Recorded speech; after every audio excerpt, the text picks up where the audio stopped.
नमस्कार, मैं हूं Manas Samarth, health educator and founder of Bharatpathy health care. ये जो आप रिपोर्ट देख रहे हैं, ये शुगर की रिपोर्ट है, ये डायबिटीज की रिपोर्ट है। ये शुगर रिपोर्ट जो ये पेशेंट हमारे पास आए थे, उस समय इनका HbA1c 6.77 था। जी हाँ, 6.77 था। उसके बाद हमारा ट्रीटमेंट लेने के बाद आज जो इनका HbA1c है वो है 5। जी हाँ, आज इनका HbA1c है वो 5 है। ये देख रहे हैं यहाँ पर, ये रेंज देखिए, ये 5 इनका HbA1c है। ये देखिए, तो कितनी आसानी से इन्होंने अपने शुगर को कंट्रोल किया। तो इस वीडियो में मैं आपको बताता हूं कि किस तरह 2JR मेथड से हम अपनी डायबिटीज को, हम अपने शुगर को रिवर्स कर सकते हैं, वो भी घर बैठे। जी हाँ, जैसे इन्होंने घर बैठे आसानी से रिवर्स किया, ऐसे आप भी रिवर्स कर सकते हैं।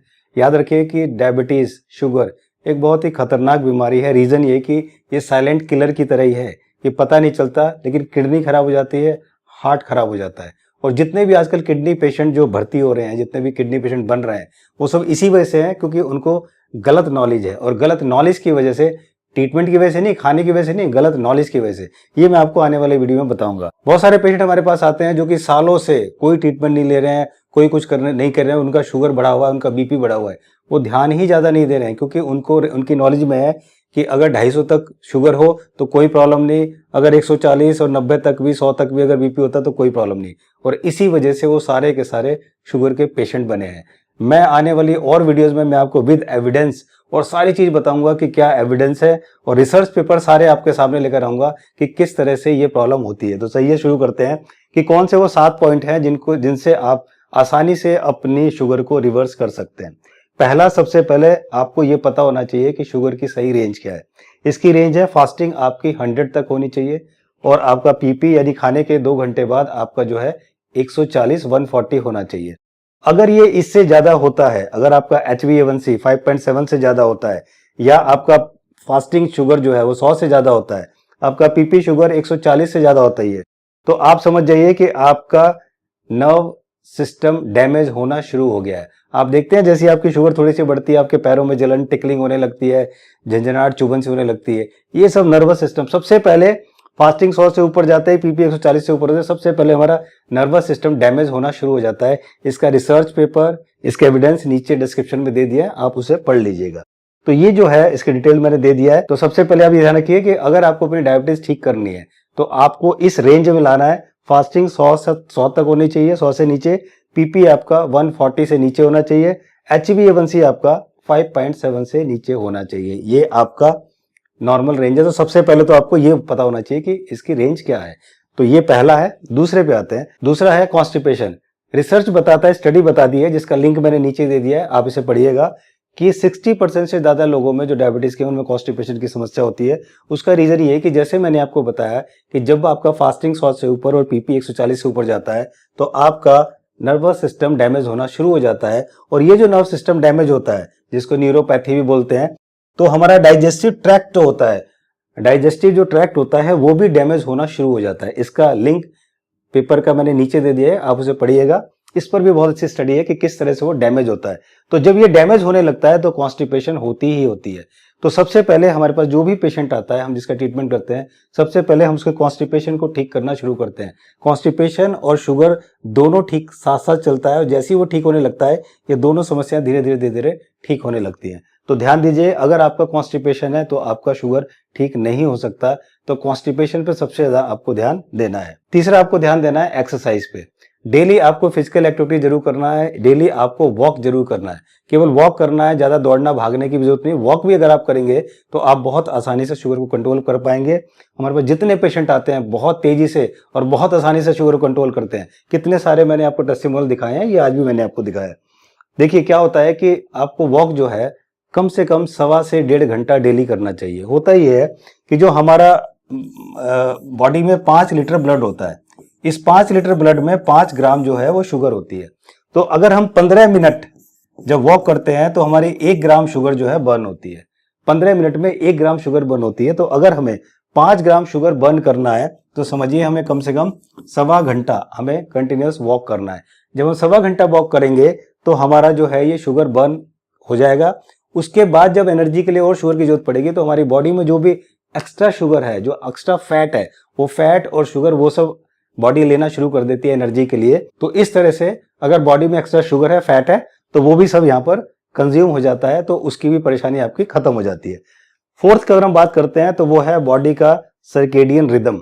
बॉडी का सर्केडियन रिदम जो है, यानी कि जो आपका पैटर्न है कि आपको अच्छी स्लीप जरूर लेनी है, 7 से 8 घंटे की आपको स्लीप लेनी है। आप कोशिश करेंगे 10 से 11 बजे सो जाएं और सुबह 5 से 6 बजे उठ जाएं। अगर आप कहते हैं जी मेरे पास टाइम नहीं है, वो नहीं है, तो समझिए आपका शुगर ठीक होना बहुत मुश्किल है। मैं तो कहता हूं असंभव सा ही है, अगर आपकी नींद ठीक नहीं है या आप ठीक से नहीं सो रहे हैं, क्योंकि इन सब चीजों का उस पर बहुत फर्क पड़ता है। इसका कोई भी अल्टरनेटिव नहीं है, ये आपको करना ही पड़ेगा, क्योंकि नेचर का कोई अल्टरनेटिव नहीं है। आप देख रहे हो कितने सारे हिमाचल में कितनी सारी तबाही आ रही है, क्यों आ रही है? नेचर के अगेंस्ट जाओगे तो यही सब होगा। और इसी तरह से पांचवा है स्ट्रेस टेंशन। इससे आप दूर रहेंगे। स्ट्रेस टेंशन को जितना कम करेंगे, मैं खत्म तो नहीं हो सकता, जितना कम करेंगे इसके लिए आप मेडिटेशन, प्राणायाम और बहुत ही फैक्ट्स पर अगर आप सोचेंगे, सच्चाई क्या है फैक्ट सोचेंगे, एक इल्यूजन में नहीं जिएंगे, तो आपको स्ट्रेस टेंशन भी ज्यादा नहीं होगी। तो इस तरह से इसको भी आपको कम करना जरूरी है। आप मेडिटेशन से कर सकते हैं, कम से कम प्राणायाम योगा जो है वो सुबह 15 मिनट आधा घंटा करेंगे, बहुत अच्छा आपको फर्क पड़ेगा। और उसके बाद अगर 15-20 मिनट धूप में बैठ गए तो समझिए आपको विटामिन डी भी मिलेगी, उससे भी आपका स्ट्रेस और टेंशन कम होता है। तो इस तरह से आप कर करें। 6 जो है वो है एपिसोड ऑफ ईटिंग। ये सबसे जरूरी चीज है, एपिसोड ऑफ ईटिंग 2JR। यानी कि जैसे पहले आप देखते थे, पहले के लोग क्या कहते हैं, हे भगवान बस हमें इतना दे दे कि हमें 2 जून की रोटी मिल जाए। 2 जून की रोटी मतलब दिन में 2 बार खाना। अगर आपको ये कंसेप्ट समझ में आ गया तो समझिए आप अपनी डायबिटीज को बहुत आसानी से ठीक कर पाएंगे। हमारे जो भी पेशेंट होते हैं हम उनको यही सिखाते हैं कि आपको 2 बार खाना खाना है, क्योंकि आप जितनी बार खाएंगे आपका इंसुलिन रिलीज होगा। और जितना, जब एक बार इंसुलिन शुरू हो जाता है तो वो घंटों रिलीज होने लगता है और उसके बाद वो एनर्जी में कन्वर्ट ही नहीं कर पाता। पहले वो रिलीज हो रहा है, इतनी देर में आपने फिर कुछ खा लिया, वो फिर उसमें रिलीज होना शुरू हो गया, तो वो एनर्जी में उसको कन्वर्ट ही नहीं कर पाता है, इसलिए हमारा शुगर जो है डाउन नहीं होता है। तो अगर आप 2 बजे खाएंगे, 2 टाइम खाएंगे, तो आपका शुगर बहुत आसानी से, बहुत तेजी से डाउन होगा। आप सुबह एक बार 11 या 12 बजे खा सकते हैं, 10 बजे, 11 बजे, 12 बजे खा सकते हैं, और फिर शाम को 6, 7, 8 बजे तक खा सकते हैं, मैक्सिमम 8 बजे। अगर आप 7 बजे खा लें बहुत ही अच्छा, वरना मैक्सिमम 8 बजे। बहुत से लोग ऐसे हैं जिनकी ड्यूटी है, लेट आते हैं, तो उनके लिए बहुत ही मुश्किल है। वो ऐसा करें कि बहुत ही लाइट खाएं ताकि वो डाइजेस्ट उनका हो सके। और एक चीज और, अगर जैसे मैंने आपकी काफी सारी वीडियो मिलेट्स की बताई हैं, अगर आप मिलेट्स खाएंगे तो आपने अगर कंटिन्यूअस मिलेट खा लिया 6 महीने तक, तो ये मेरा वादा है, क्योंकि ये मेरा पर्सनल एक्सपीरियंस है कि अगर आपने कंटिन्यूअस 6 महीने मिलेट खा लिया, तो फिर आपको सुबह, अगर आपने 9 बजे तक एक बार खाना खा लिया या 10 बजे तक खा लिया, आपको शाम तक 7 बजे तक भूख ही नहीं लगेगी। जी हाँ, ये मेरा पर्सनल एक्सपीरियंस है, आपको भूख ही नहीं लगेगी। तो अगर आप मिलेट्स पे शिफ्ट हो गए और 6 महीने आपने लगातार खा लिया, तो आप दिन में 2 ही बार खा पाएंगे, 30 बार खा भी नहीं पाएंगे। और बीच बीच में जब भी आपको प्यास लगे तो आप पानी पीते रहिए, केवल आपको लिक्विड ही लेना है। कोशिश करें जैसे आपने चाय ना लें, नमकीन बिस्किट ये बीच बीच में ना लें, ये लेते ही फिर इंसुलिन रिलीज होता है, यही सबसे बड़ी प्रॉब्लम है। तो ये 2 जून की रोटी, इसका आपको ध्यान रखना है, ये बहुत जरूरी है। और लास्ट बट नॉट लीस्ट ये है फूड। फूड बहुत जरूरी है, इसके बारे में जानना। हम जब भी खाना खाते हैं, कार्बोहाइड्रेट खाते हैं, रोटी चावल जिसमें कार्बोहाइड्रेट होता है, हमारे बॉडी में, ब्लड में एकदम से शुगर आता है। तो हमें ऐसा खाना खाना है जिसमें फाइबर और फैट हो। जब कार्बोहाइड्रेट के साथ फाइबर और फैट होता है तो बहुत तेजी से शुगर रिलीज नहीं होता और हमारी बॉडी उसको आसानी से कंट्रोल कर लेती है। तो आप कोशिश करेंगे कि फाइबर और फैट वाला खाना खाएंगे ताकि आपकी बॉडी उसके ब्लड को, उसके लेवल को मेंटेन करके रखे। खाते समय आप गुनगुना पानी लेकर बैठें 1 गिलास। जब भी आप खाएं, दिन में खाएं, रात में खाएं, 1 गिलास गुनगुना पानी लेकर बैठें। हमारे पेट के 4 हिस्से कर दीजिए। 50% में खाना होना चाहिए और 25% में पानी होना चाहिए और 25% जो है खाली होना चाहिए, गैस वगैरह उन सब के लिए, या उसको मिक्सिंग के लिए जगह होनी चाहिए। तो इस तरह से आप चलेंगे तो ये ठीक रहेगा। तो आप 1 गिलास पानी लेकर बैठें और जब भी आप खाना खाएं, बीच में एक एक घूंट पानी पीते रहें। खाना खाने के बीच में, खाना खाने से आधा घंटा पहले और खाना खाने के 2 घंटे बाद तक पानी ना पिएं। अगर ऐसा करेंगे तो बहुत अच्छा आपका डाइजेस्टिव सिस्टम हो जाएगा, डाइजेशन आपका बहुत अच्छा हो जाएगा। करना क्या है, खाना खाने के 30 मिनट पहले और खाना खाने के 2 घंटे बाद तक पानी नहीं पीना है। 1 गिलास गुनगुना पानी लेकर बैठना है। खाने के बीच में एक एक सिप से पीते रहिए, बीच बीच में पीते रहिए और खाना खाते रहिए।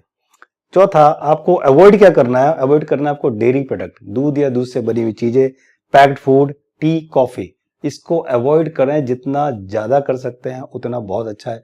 बाहर का खाना ना खाएं, घर का खाना खाएं, जो भी आपको खाना है, तो आप भी बहुत आसानी से इसको कंट्रोल कर पाएंगे। और अगर आपको कॉफ़ी या चाय पीने का मन करे तो कोशिश करें कि ब्रेकफास्ट करने के बाद पिएं, या अगर दोपहर बाद मतलब 1-2 बजे के बाद अगर पिएं तो वो भी बहुत अच्छा है। दिन में कई लोग हैं जो 4-5 बजे पीते हैं, बहुत अच्छा है, वो पी सकते हैं। कोशिश करें धीरे धीरे उसको कम करने की, लेकिन वो कर सकते हैं। तो इस तरह से बहुत आसानी से आप अपनी डायबिटीज़ को कंट्रोल कर सकते हैं और बहुत आसानी से अपनी शुगर को डाउन कर सकते हैं।